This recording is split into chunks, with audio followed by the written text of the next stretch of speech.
bien souvent où le cas. Voir. C'est vrai que la vie est beaucoup avance. Et on va ouvrir là. Et bien allez. Échauffement, oui. Échauffement. Mais on avait galop dessert. Il y a échauffement viré. Il y a toi dit. On tombe pour l'ami viré. On tombe pour l'ami sous boss. Il fallait qu'on y ait. On est allé. Voir. Après l'ami, Vito. Il y a l'envie qu'on tient la toi.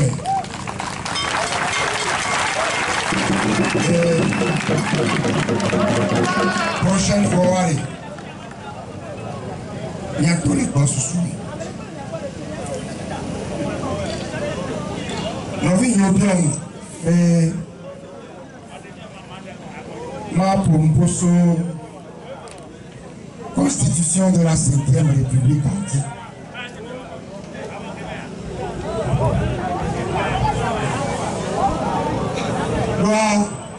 Elle est si belle. Que nous opposons quoi?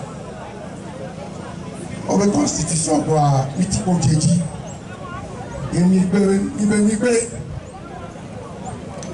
sans raison valable. Non. Il y a même mené de Yore. Il y avait. Et moi, on y allait pour la Hiro.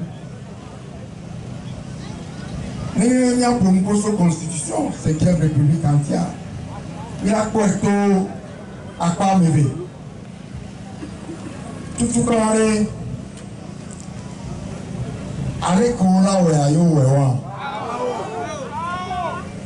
allez, Kola, où est-ce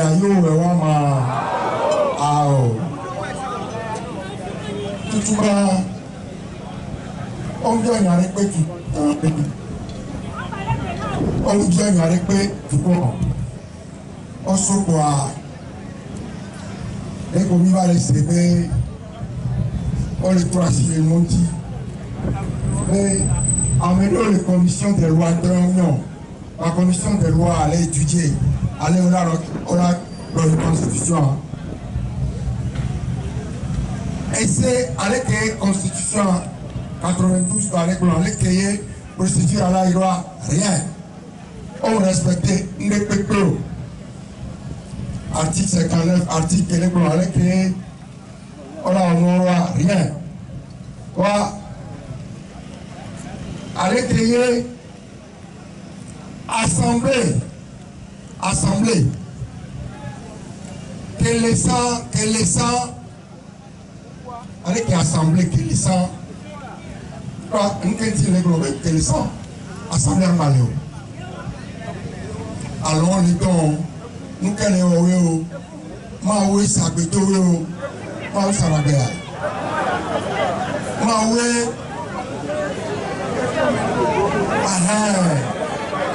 Maoué Trocagona, on est francs à quoi, et quand même, et nous avons $10 000 englobés en fin de mandat. Au mandat expiré. En fin de mandat, et qu'on y va, on va mandat les go, faut voir les go. Mandat expiré. Mandat Fonawe, on le fout, on va former. Au matin, ouais. Merci, président. Merci. On peut se coller avec la roi. Au matin, on doit mandat Fonawe.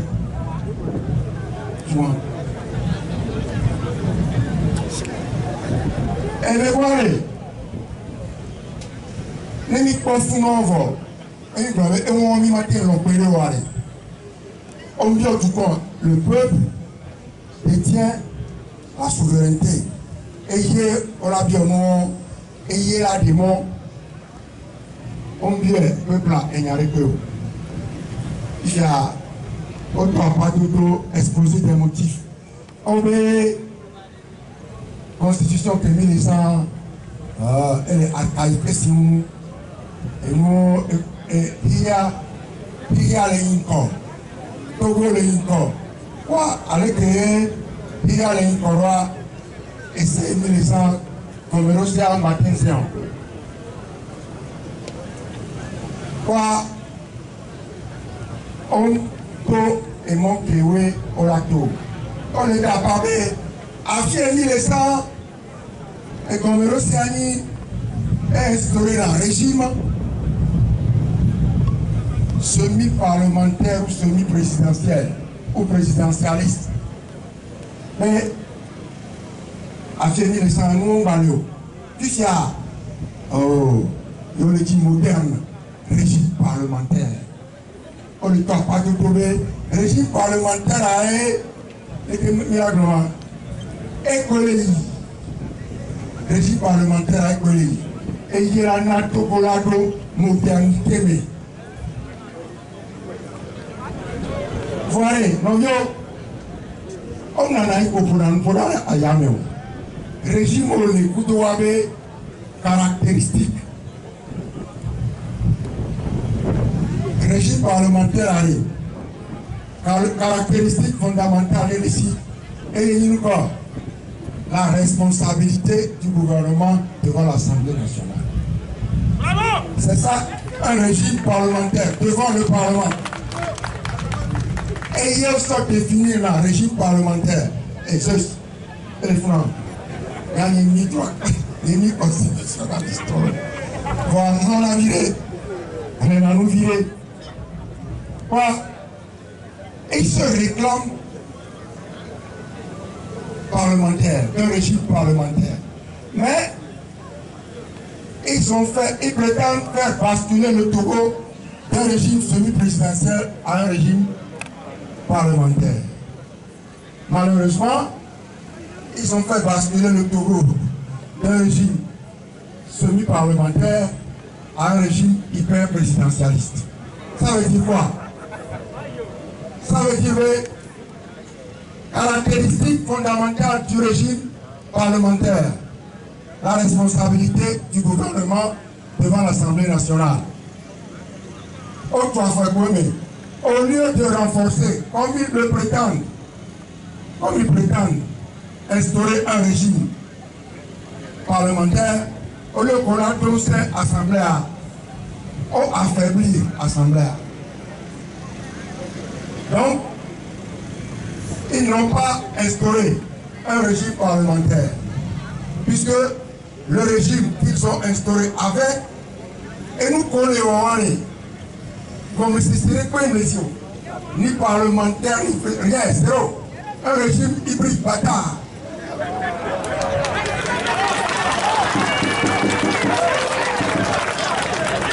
Gloire, América, les Tchadjaro, Amérique comme les Tonka, et il me fait faire un ciféa. Il y a un temps, mais pour les boulets au monde, il y a un petit peu le régime parlementaire. Régime parlementaire, on vient de dire que se caractérise par la responsabilité du gouvernement devant l'Assemblée, mais que dit l'article, article 50, article 50, on ne pas qu'à télé, président de la République, article et moi, régime, article constitution de 92, on ne pas qu'à ce qu'on a nominé américain. Ça, on va le gouvernement détermine et conduit la politique de la nation. Il y a l'école de l'Union, constitution, soit médaille.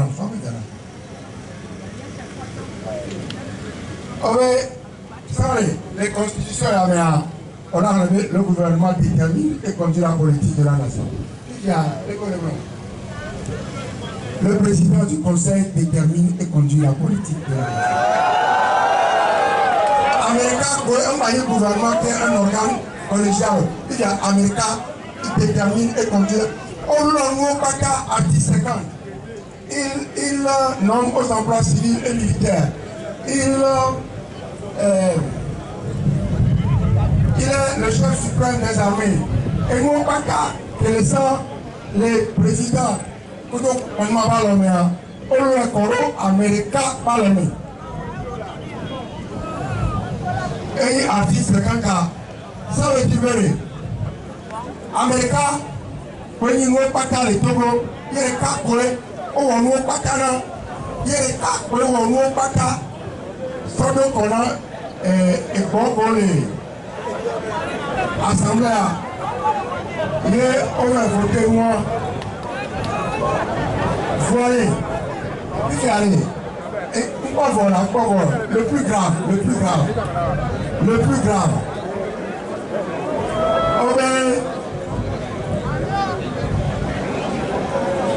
Article 54. Le gouvernement peut engager sa responsabilité devant l'Assemblée nationale. Système parlementaire présidentiel à l'office parlementaire.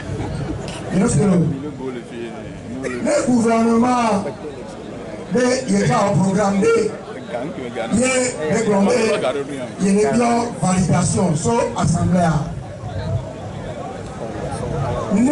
L'Assemblée a osé, si l'Assemblée ose ne pas valider le programme du gouvernement, ça veut dire si l'Assemblée ose retirer sa confiance au gouvernement, qu'est-ce qui arrive?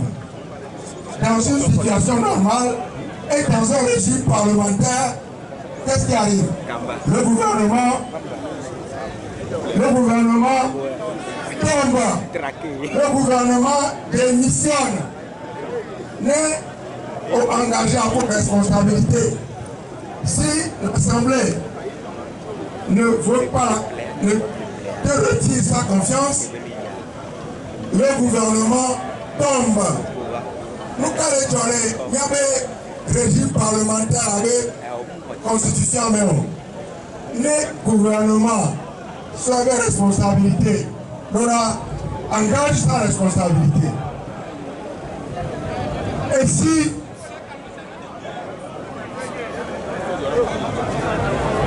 le gouvernement engage sa responsabilité et si l'Assemblée ne lui vote pas la confiance, qu'est-ce qui arrive?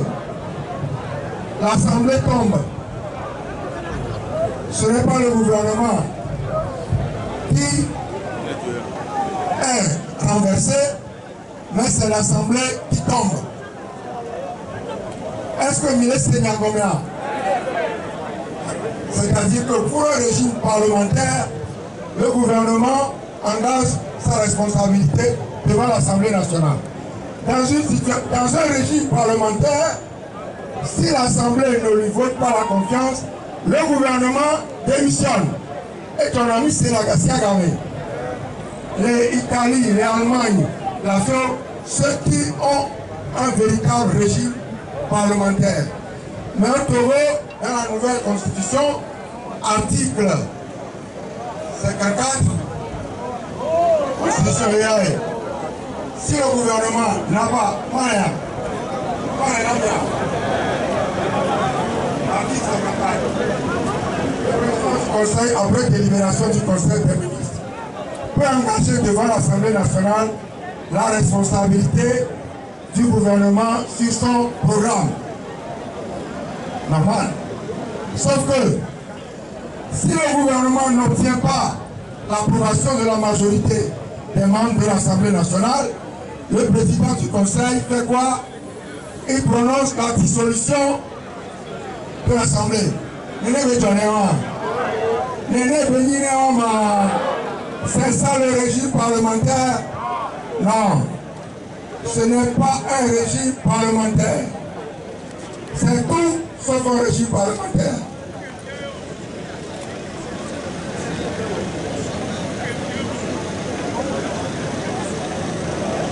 Donc allez, donc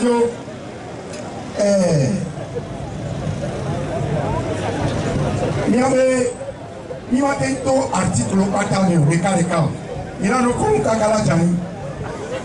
Milano Konuka Kalajani, on est capable de régime parlementaire. Au lieu de renforcer l'Assemblée nationale, puisqu'on passe d'un régime semi-parlementaire à un régime parlementaire, Au lieu de renforcer l'Assemblée nationale, qu'est-ce qu'ils font? Ils affaiblissent l'Assemblée nationale. Donc, on n'est pas dans un régime parlementaire, contrairement à ce qu'ils affirment. Antiécoléra, ça fait partie d'un nouveau pour le pauvre. Et ce régime, ou cette nouvelle constitution, cette fameuse constitution de la prétendue 5e République, elle instaure simplement la dictature d'un homme. Américain, si pouvoir la cataler, un régime, une dictature personnelle, au son pouvoir au Canada, une dictature personnelle et militaire, parce que militaire, on l'a vu sa fille, nombreux emplois ceci, il est le chef suprême des armées, il fait ceci, il fait cela. Une dictature personnelle et militaire déguisée. C'est ça le régime qu'instaure la constitution, la fameuse constitution de la 5e République.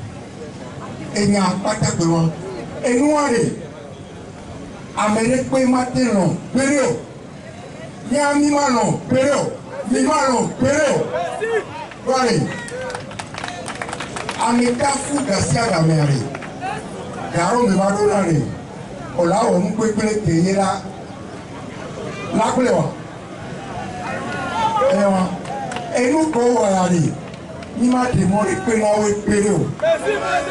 Et voilà, il m'a dit que Garcia Gameri. Bon, aujourd'hui, nous sommes les voici, et nous les voici, et tous les voici. Quoi, à mon les vont virer, et puis les vont virer quoi. Et comme il dit, on a notre affaire sur nos ya. Même avec les autos, évite les bords à Homéari, au Bouné. Mais évite les bords à Homéari.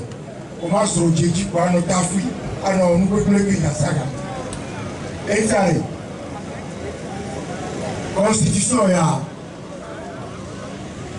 Mari beaucoup na vie ya souhait et on le sait, il y a un coup de le sait 2500 Mathieu n'a appelé mais il y a ça à comparer couteau et à intéressant mais il y a encore à vérifier et nous les mettons la somme à zéro bien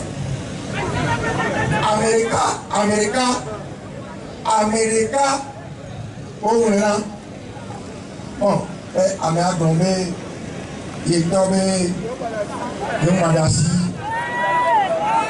asibia bero etia o le dalore et si on force on pataga lo mene on force ça nous dans le mene ba clotoire aller que tu le roi ba clotoire aller que tu le roi mano c'est de pepe mais donc voilà, la Constitution a autant dit trop long le moment, le Togo est un état de droit. Le Togo est un état de droit. État de droit, et comme il est. Et tout le monde le sait comme il. À me coller le cochon, le sait comme il. À me sait, le sait comme il. C'est ça, l'état de droit. Zeus. Nous ne pouvons pas l'entendre à bon. État de voyant, voir les Togoya, on les Kafumikaka, on gagnant, on bado, et nous on boussolo, et nous quelqu'un Kamenawea, et Coléon, et Tchaï, on est allé, do, il y a Bétoachi, il y a Noï. Il y a un s'apprêter à nous mis, à nous préparer. Allez tenir ton sang. Allez tenir ton sang. Et comme il l'a tout. Eye komi lola to.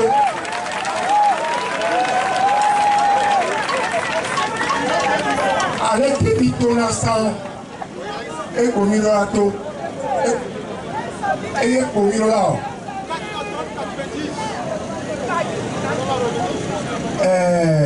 Mi come carona. Nelle komi oleka. Avion na dom. Toile. Et nous toile. Et la lovie nous connaît mira. Et nous télé. Et nous la lokona mira. Satana bemo. Satana bemo. Bientôt il va tout mourir. Et pour le mitaka. Il va avoir les l'état. Voilà. Ma où est l'été, mon ami? Mais il y a trop d'épreuves au mai. Il y a trop d'épreuves au mai. Il y a peu de pas aussi si les miens le mais et mon Dieu, victoire. Ça t'en avait mon oui. Et ça vient ton gagner. Que mi va toi qui a doa. Ma de coucou la messiame. Et ça t'en avait mon écho les mots. Ça t'en avait mon écho les mots qui n'a mis. Ne allez mi là. Ie mi la bifo la si mi na wa et mi là. Et bien la vie n'est pas plus confiée.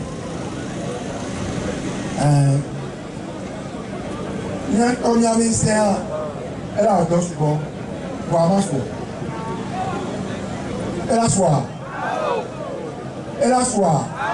Mais on y a mis ça, pour faire son côté. Ça,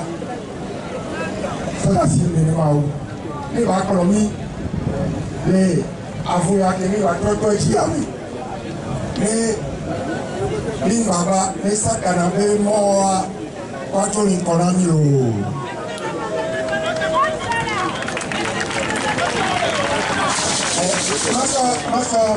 Masa où est noir?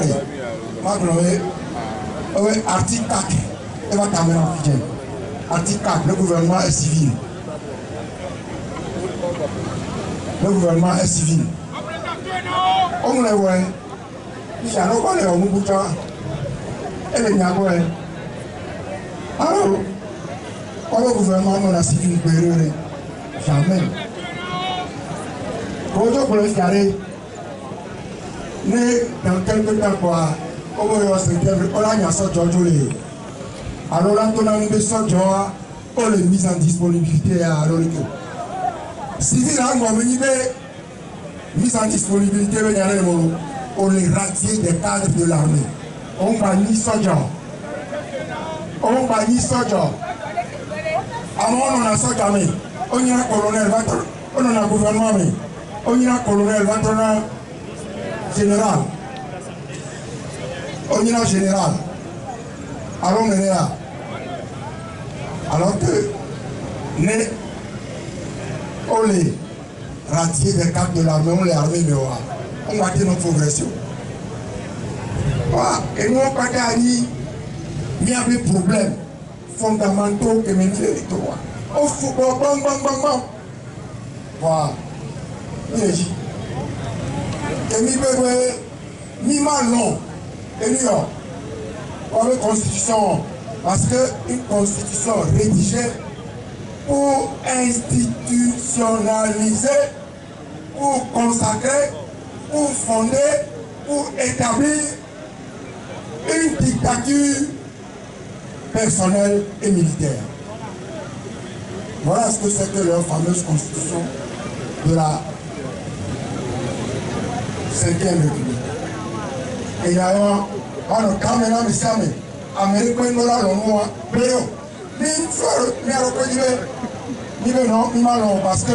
parce que non, on est des opposants, on ne peut pas. Non, il ne s'agit pas de tout ça. Il s'agit de la souveraineté du peuple bafouée, la manière dont les choses ont été réalisées. Ensuite, On est capable de la 5e République, un régime parlementaire. Ils n'ont pas instauré un régime parlementaire. C'est faux. Et ils le savent. Et il y a un